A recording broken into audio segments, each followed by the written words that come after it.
परिमार्गितव्यम्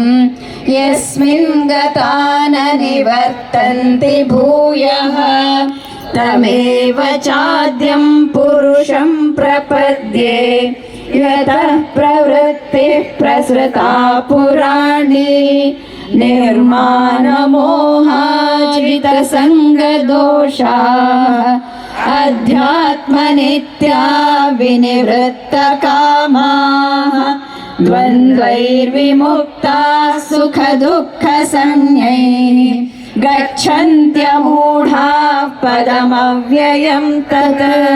न तद्भासयते सूर्यः